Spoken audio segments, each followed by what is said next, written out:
Zaman hayır olsun saygılı seyrediciler. Hoş buluştuk. Efirde GRT kanalı Gagauzya Güngünden programmasının hem de onun götürücüsü ben Polina Barbova. Bugün bizde stüdyoda bulunur akademik Todor Zanet. Zaman hayır olsun size Todor. Hayır olsun. Çok sağ olun. Hani gene kabul ettiniz bizim teklifimizi. Da geldiniz Kışınov kasabasından katılma diyene yeni yıla karşı Gagauzya Güngünden programmasına. Sağ olun, çağırdınız. Saygılı seyrediciler, bir kısa aralıktan sonra biz gene buluşacağız bu stüdyoda. Kalın bizimle.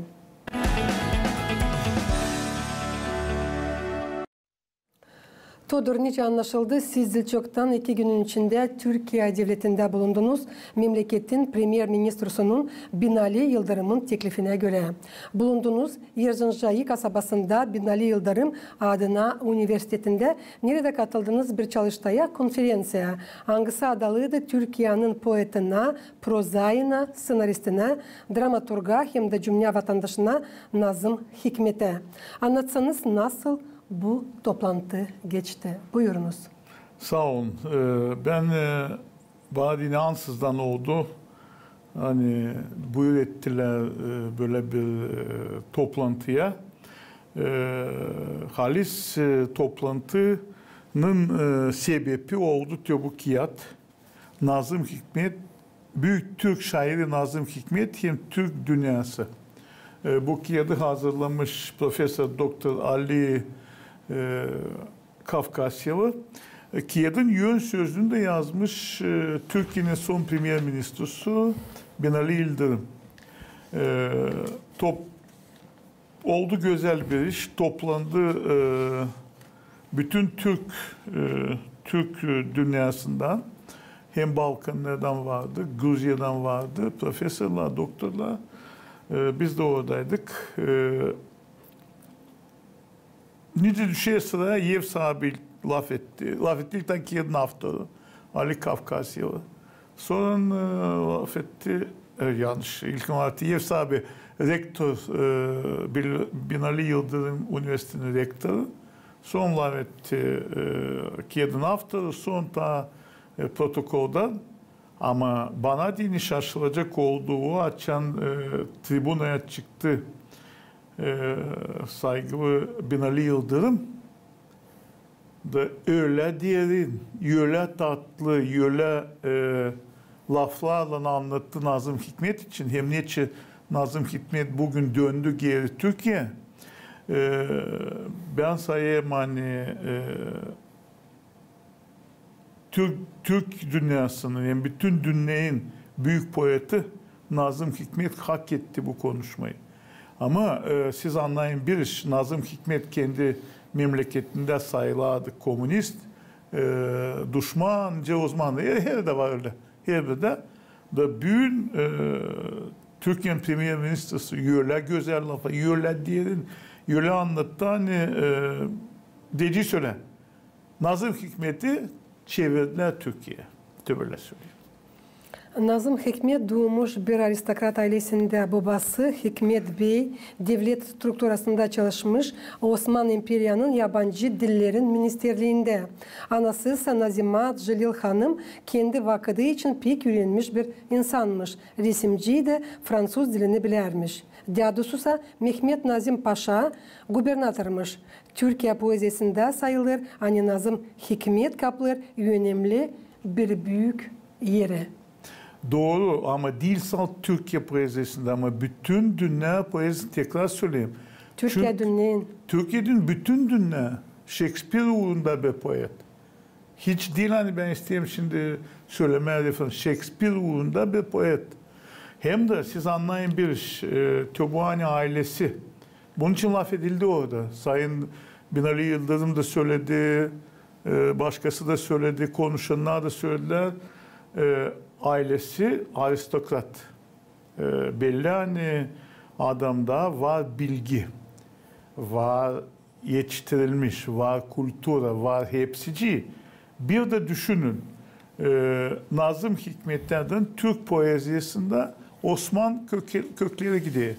Daha çok Osmanlı laflar, Osmanlı kalıplar, dediği söyle Arap lafları, Pers lafları. Bunda bir şey kötü yok ama Pak Türkçe yok. Nazım Hikmet Kure'ye Türkçe poezi. O poezi, şimdi hadi öyle aristokratlar bir dilde alay ediyor. Köylü insanlar, çiftçiler, ben sevmiyorum lafı köylü. Çiftçiler hani besliyorlar bütün devleti. Zaten birisi de o köylü, o değil köylü. O seni besliyor. O insan anlasın dini yazıyı. Belli ki bir de düşünün Nazım Hikmet sarı saçlı, mavi gözlü birisi. Belli ki hani sol bakışlar, ne çoğunu sorun dediler hani komünistmiş de ona betere son kapana da attılar. Bilmiyorum kaç, yanlış söylüyorum 12 yıl mı durdu kapında. Ama kapandan da dışarı hep yazmıştı bu başka adları da psevdonim. Çıkarmış gazetede hep onu peyitler. Nazım Hikmet böyle birisi. Hem de açan Nazım Hikmet'i Kolverel kapandan amnisti oluyor. O buraya kolaylıkla kaçıyor Türkiye'den. Nereye kaçıyor? Belli ki Moskova'ya. Ama o olmadı Sovyetler Birliği'nin poeti. O kaldı Türk poet. Sovyetler Birliği'nde düşünün var bütün Türk devletleri Kazakistan, Kırgızistan, Azerbaycan, alalım bütün Türk milletlerini. Bir de İkinci Dünya Cengi'nden sonra Balkanlar da Sovyet'in. Bulgarya. Bulgarya'da yaşıyor Türkler. Vengriya, Romanya. Nazım Hikmet getirdi onlara da poeziyi. Türk poezisini, dil ideoloji poezisini. Böyle bir adamı Türkiye kazandı. Pek meraklı bir yaşaması kendim de okudum. Nazım Hikmet revolüsya poezisine temel koydu. 1922 yıldan komünistti. Yaşamasını tazede kapanda geçirdi. 1950 yılda Dünyanın Halklar Arası Premiyanın laureatı oldu. Toplantının katılanlarına bugün la verildi. Angıları anlattılar. Poet hem prozaik için Nazım Hikmet için, onun büyük önemli yaptıkları için, yaratmaları için. Todor. İsterim bugün bu stüdyoda anlatasınız. Ne siz orada okudunuz? Şimdi bakın, açan protokol konuşmaları, nasihatleri bitti. Bizi çağırdılar, sena kurmuşlar masalı, bayraklar vardı. Vardı, şimdi söyleyeceğim. Allah'a Sıdık sağ taraftan sola ilkin Rusya, Gruzya, Gagauzya, Poyraz Makedonya,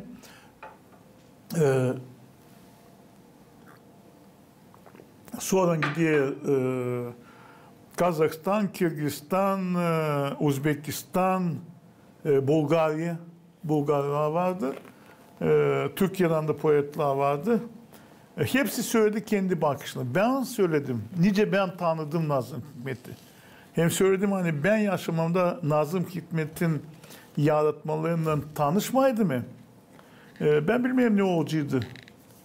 Bilmiyorum. Ben son başladım kendi 4 kiyedim o büyük Gagavuzluk hem de o 3 tomu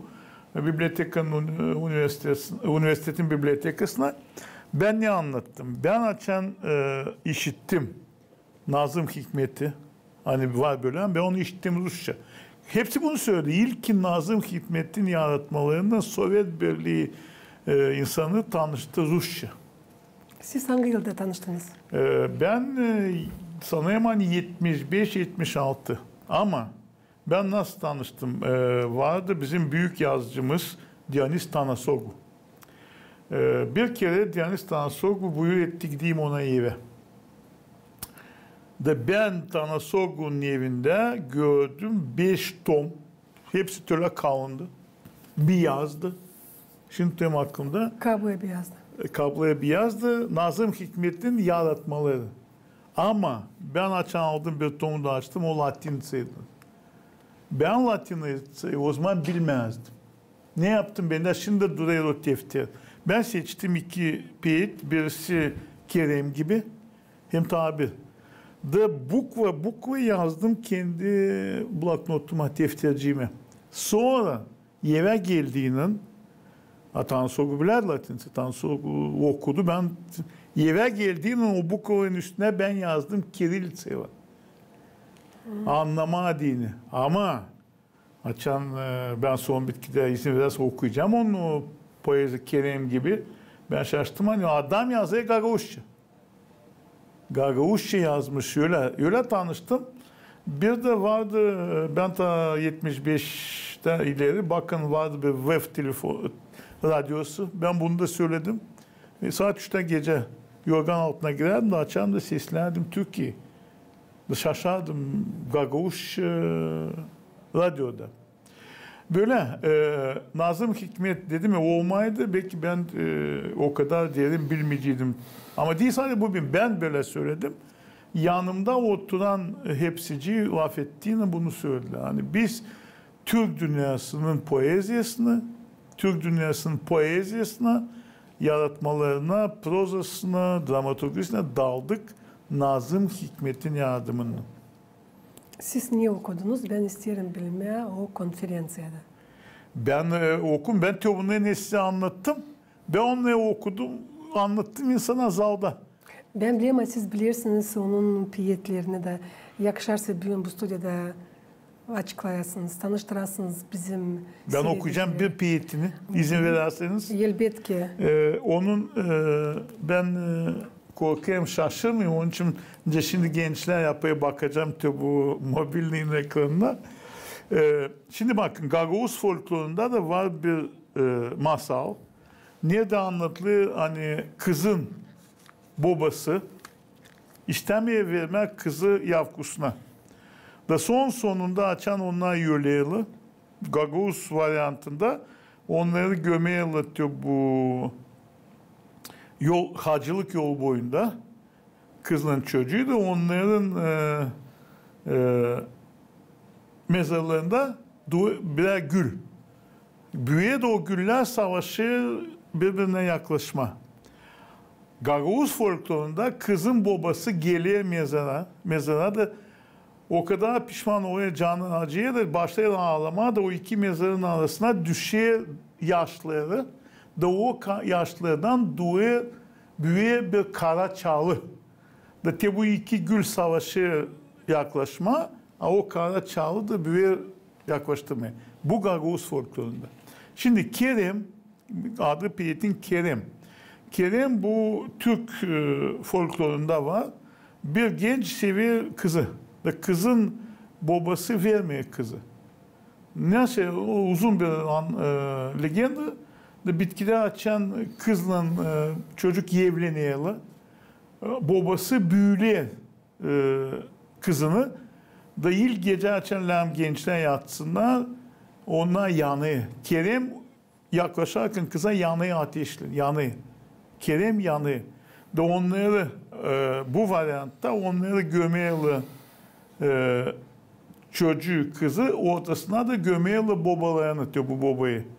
Da hep öyle. Hani burada büyük güller de yaklaşıyor. Babanın mezarından da kara çağlı. Şimdi Kerem gibi yanma, sevdadan yanma. Nazım Hikmet yazıya bir piyet. Onun adı Kerem gibi. Ama ben okuyacağım öğrenci ben duyayım. Elbet ki. Hava kurşun gibi bağır, bağırıyorum. Kurşun eritmeye çağırıyorum. Diyor ki bana, sen kendi sesinle kül olursun ey Kerem gibi yana yana. Dert çok, hem dert yok. Yüreklerin kulakları sağır. Hava kurşun gibi ağır. Ben diyorum ki ona kül olayım. Kerem gibi yana yana. Ben yanmazsam, sen yanmazsın, biz yanmazsak nasıl çıkar karanlıklar aydınlığa? Hava toprak gibi gebe, hava kurşun gibi ağır. Bağırıyorum. Kurşun eritmeye çağırıyor. Ne duygular. Bak bu Türkçe. Ama Gagauz. Duygu var burada. Burada var duygu. Sen yanmazsın. Ben yanmazsın. Biz yanmazsak. Nasıl çıkar karanlıklar aydınlığa? Bak böyle bir poezi. Onun için hepsi, ben de bundan bir parça okudum orada. Ama hepsi kim tribuna dalar, herkes bu piyeti söyledi. Hepsi hani böyle güzel. Bakmayarak represiyalara hem de hani onun yaratmaların tiparlaması zap edilerdi. Nazım Hikmet Türkiye'de anılmış poet gibi kalardı. Ofisyal onun yaratmaların zap edilmesi çıktı 1965 yılda. 2 yıldan sonra nasıl o geçindi? Öyle. Lazım anlama bir iş hani. Şimdi de öyle. Her zaman öyleydi. Bakarsanız her bir büyük poetleri onların yaşamında sevmediler. Zira onların vardı kendi bakışı. Politikacıların kendi bakışı, onların kendi bakışı. Söz gelişi. Kaç politikacının yanında kaç türlü poetler vardı, hani yalarla onu met ederler. Nerede onlar? Hiçbiri yok. Hatta o poetler giderler kendi yolunla, kendi fikrinle halkına hizmet ederler. Onlar kaldı. Onlar. Söz gelişi orada anlatıldı bir iş hani açan Nazım Hikmet Kapan'daymış. Gelmişler nasıl komisya bakma anaşı oluyor. Da o komisya başı oturmuş böyle çağırmış Nazım Hikmet'i. Nazım Hikmet'in şansı o anılmış. Da o kapancıya bırakma izin vermeye otursun Nazım Hikmet. Şimdi bu Nazım Hikmet ayakça da laf ediyor. Da Nazım Hikmet demiş siz bilirsiniz işte bu büyük poetler, şairler diyeceksin Navai da bilirsiniz. O bileyim. Siz bilirsiniz onun hakkında kim padişahtı? Bilmiyorum. Devlet dedi benim de adım kalacak, sizin adınız kalmayacak. Böyle büyük adam büyük söylüyor. Onun için böyle kaldırıldı, İslani kaldırıldı. İslani döndü. Ben bu yıllarda çok işittim bu konferansdan çok işittim. Ben Türkiye'de çok yerlerde karıştım da açan işlerle Nazım Hikmet söylüyor. Sus, korku. Ne korkuyorsunuz? O sizin zenginliğiniz, o bizim zenginliğimiz. Onu lazım geri getirme. Değil mi? Getirdiler. Todor söylesiniz sizden Karya, Moldova Devleti'nden, Gagavuzya'dan kim katıldı bu konferansa? Katılmadı biz. Niçin? Onlar karar almışlar. Bu kaç kişi biz orada vardık? 13 kişi her bir memleketten birer kişi. Beni saydılar, çağırdılar. Ben sevindim pek. Sağ olsun Ali Kafkasyalı bu Kiev Nafta'ı hani buldu beni. Zorla telefonum kapalıydı. Ağlamış. Ben de baktım ki bu sabahleyin açtım. Ama ben düşünmüyorum hani Türkiye'de başka saat, 1 saat ileri. Diyeyim geç daha yerken ağrayayım adamı son. Son ağladım böyle dedi biz seni ağrıyoruz. Sayın Başbakanımızın daveti var böyle bir şey dedim. Geleceğim, katılacağım. Katıldım. Akademik Todor Zanyet Türkolog gibi teklif olundu bu çalıştaya. Lazım çizgileme hani sizin yaşamanızda bu bir yeni sayfa açıldı. Türkolog gibi katılan. Biz Gagavuzya Radyo Televizyonu Cümle Kampanyanın hepsi uzmanların adından kutlarız sizi. Bu yüksek ağıtla. Allah başlasın size sağlık, uzun ömür hem de iyi başarılar kendi yaratma yolunuzda. Ama söylesiniz ne duygular sizi o zaman kaplardılar açan size Türkolog gibi olarak teklif ettiler. İnandınız mı? Şimdi bakın ben herkes şaşardım size de söyledim. Hani bizde ben doktorum ben kandidat bilmem ne yazmış tabi kadar 5 sayfacık da kimse ona vermiş doktor da o gezekeri de düğe göğüsünü. Ben hiçbir kere düğmedim göğüsümü ben işledim. Kiyetler çıktı. Hem değil çok. Hem de değil 10 sayfalık ama 600'er, 700'er.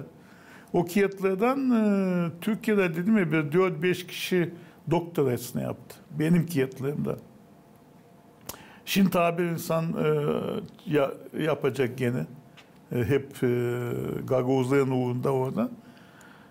Tanımıyor tabii. Bir kere oldu ben söyleyeceğim bunu da. Burada açıldı, üniversitede açıldı Türkoloji. Geldiler adlarını söylemeyeceğim. Bugün söyledim. Üfkerle söyledim hem de. 4 yıl adımlar burada. 4 yıl diyelim. Ben sizden bir şey istemeyeyim. Ben isteyen buluşma sizin studentlerle de bağışlama onlara benim kiyetlerimi. Hani bu da Türkologi, bu da Türkologi. Benim kiyetlerim nasıl? Şimdi onlar anlayır. Hani ben verirsin benim kiyetlerimi studentlere. Onlar yok ne versinler. Anlıyorsunuz mu? Onların düşüyor aşağı. İstemediler. 4 yıl geçti. Bak Türkiye'den tanıdılar. Ben pek sevindim hani Türkolog tanıdılar. Ve Türkolog olarak gittim. Yürüme istemeyeyim ama birinci sözleri hep bana verirdiler. Yön planda. Vardı profesör, doktorlar, profesörler ama çalıştıydı ben başlattım ilk söz. Ben istemedim. Ben kenardaydım. Ama bir taraftan işler geliyor açan tanıdılar. Sağ olsunlar. Sevineyim. Hem tezde Türkologiya dini büyük iş ben bağışlayacağım. Çok büyük bir iş. Biz de seviniyoruz. Gagavuz halkında var öyle bir oğul. Hangisini teklif ederler Türkolog olarak. 58 kırlatmak yıllarından sonra 2009 yılın büyük ayın 5'inde Türkiye hükümeti Nazım Hikmet'e Türkiye vatandaşlığını diveç verdi. Şimdi İslam'ı andınız. Sayın Başbakan Binali Yıldırım laf ederken, nasihat ederken anlattı da bitkide dedi ben dedi sevineyim. Hani bizim parti olarak hem biz bugünkü prezidentle başta olarak Nazım Hikmet'e verdik geri Türkiye vatandaşını da tanıdık onu. Onun yarattığı bu büyük adım. Tanıdık. Bu büyük adım. Büyük hem de sağ olsunlar yapmışlar. Sonra bunu da söyleyeceğim. Biliyorsun bizimkiler şimdi o zaman böyle şimdi böyle önemli deyinceler ederdi. O zaman. Önemli olan 2009. yılda almış hükümet karar da vermiş Nazım Hikmet'e vatandaşlığı da çevirmiş Nazım Hikmet'i Türkiye. Biz açan yerleştik adamdan çıktı sana ve o da yerleştik. Bir ettim birkaç laf dedim sağ olasın sen yaptın. Zere giderdi sizin elinizden. Giderdi. Sağ ol tanrım. Sağ olun yaptınız. Hem böyle biz değiliz o kadar zengin. Hani bizim talantlarını sıbdalım. O böyleymiş. Değil öyle. Ne yaptı? Ağında toplayın. Ağında çıkarın. Damla tane olacak sedeften olacak gerdan. Ama böyle gitsin bu. Değil öyle. Var başka yönlükler. O da başka işlerle ettik. Var başka. Ben en çok ne sevindim? Hani zal doluydu. Doğu gençler. Bizim de öyle. Ama gençlerin arasında vardı öyleleri hani böyle bakardılar. Hepsini böyle seslerdi. Daha sıra geldi. Bitkiler de ne yapmışlar? Bu kıyat çıktı ya. Hepsine kimde zavda bulunardı dağıttılar. Böyle bağışladılar da Ali Kafkasyalı gidiyor da birisi tuttu diye hay bana imzala. Ben çıkardım partiden nice kuyruğa dizildi o gençler. Hem o gençlerin gözleri ne kadar sevinmelik de hani kable diye bu kiyadı. Bu kiyatta öyle ben açan aldığım ilkin baktım. Onu düşünün o kiyat. Açan girdim dedi. Bu da KGB arşivinden. Bu da gazete. Öyle bir zengin çalışma. Dedim bu kiyat büyün çıktısaydı bu kiyat büyü varsa Hilal Ali Kafkasyalar. Ama tekrar söyleyeyim. Helim Türkiye Başbakanı Binali Yıldırım bundan arka olmaydı bu kiyat çıkmayacaktı. Bu aslısı. Kalanı ne isterse desin. Burada çok güzel ilk cümle. Bakın ben izin olmaz Türkiye Türkçesinde okuyacağım. Binali Yıldırım'ın ilk cümlesi yön sözden.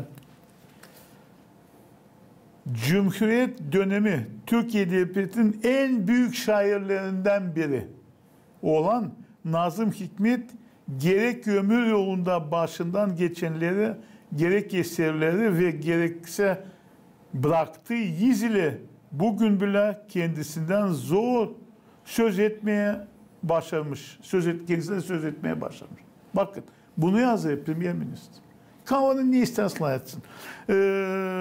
Gagoza'da var bir laf. Ben onu seviyorum. Çok laf değermende. Ama asıl burada. Nazım Hikmet'i ta var nasıl sayma nice Türkiye'nin kahramanı. Angası pek çok kendi yaşamasında zorluk geçirmiş. Todor, kaldı birkaç minut da bizim programımız başarılacak ama yok nasıl sormayayım.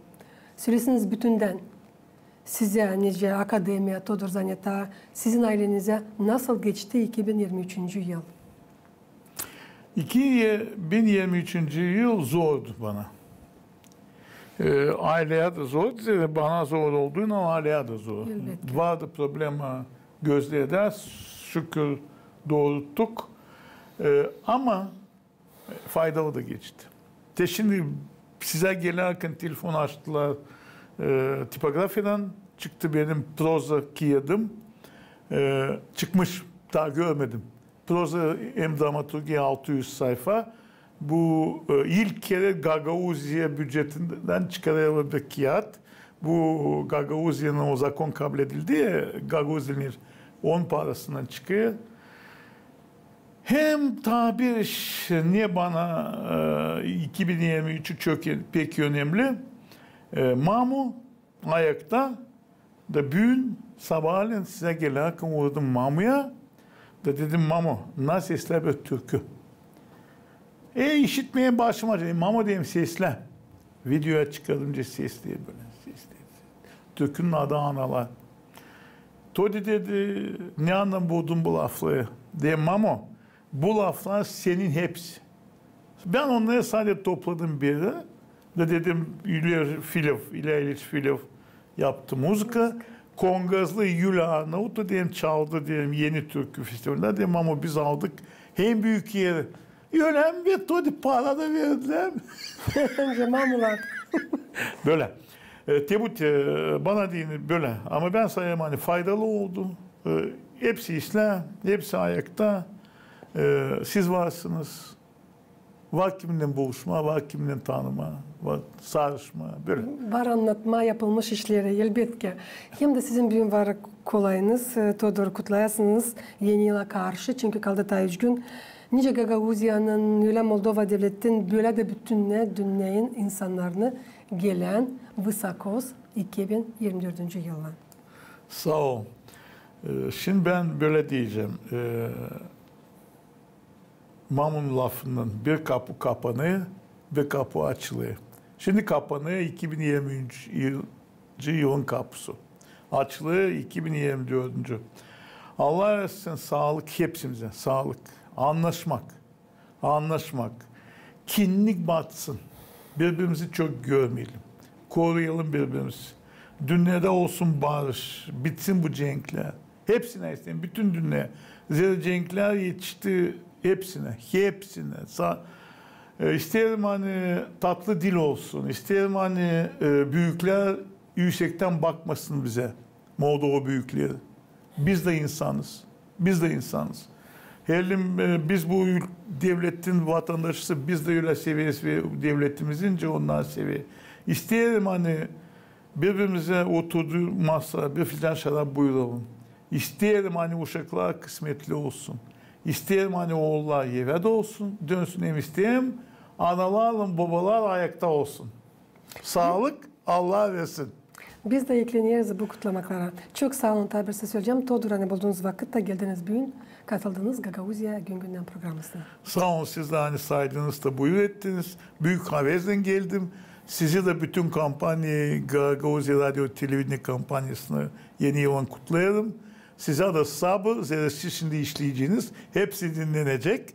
Siz işleyeceğiniz kolay gelsin size. Sağ olun anlamak için. Çünkü kendiniz de çalıştınız bu uğurda. Sağ olun.